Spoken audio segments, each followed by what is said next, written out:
اگر یہ معاشرہ کوٹھوں پر جانے والے بے غیرت اور شہوانیت سے بھرے لوگ پیدا کر سکتا ہے تو اس معاشرے میں رنڈی پیدا کرنے پر حیرانگی کیوں ہوتی ہے؟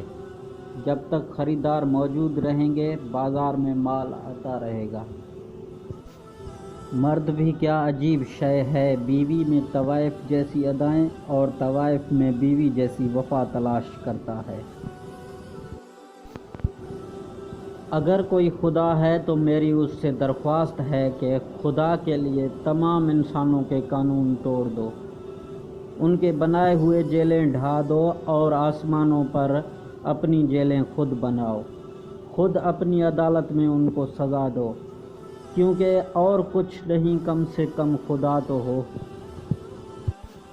ہم اسی کو عورت سمجھتے ہیں جو ہمارے گھر کی ہو، باقی ہمارے لیے عورت نہیں ہوتی، بس گوشت کا دکان ہوتی ہے اور ہم اس دکان کے باہر کھڑے کتوں کی طرح ہوتے ہیں جن کی ہوس زدہ نظر ہمیشہ گوشت پر ٹکی رہتی ہے۔ میں نے کبھی خود کو اتنا سمجھدار نہیں سمجھا کہ دوسرے مجھے بے وقوف لگے، میں نے کبھی خود کو اتنا نیک نہیں جانا کہ باقی سب مجھے گنہگار نظر آئیں۔ اگر لوگ آپ سے دوری اختیار کر رہے ہیں تو کرنے دیجیے، کیونکہ آپ کی تقدیر، قسمت، وقت اور زندگی کی ڈور کسی کے چھوڑ جانے کی محتاج نہیں۔ نیکیاں کرتے جاؤ، دریا میں ڈالتے جاؤ، جب کبھی زندگی میں کوئی طوفان آیا تو یہی نیکیاں کشتی بن جائیں گی۔ جس انسان میں سچ سننے کی طاقت نہ ہو اس انسان سے گفتگو کرنے سے گریز کرنا چاہیے، کیونکہ وہ آپ کی ہر بات کو غلط قرار دے کر اپنی غلطیوں پر بھی آپ ہی کو قصوروار ٹھہرا دے گا۔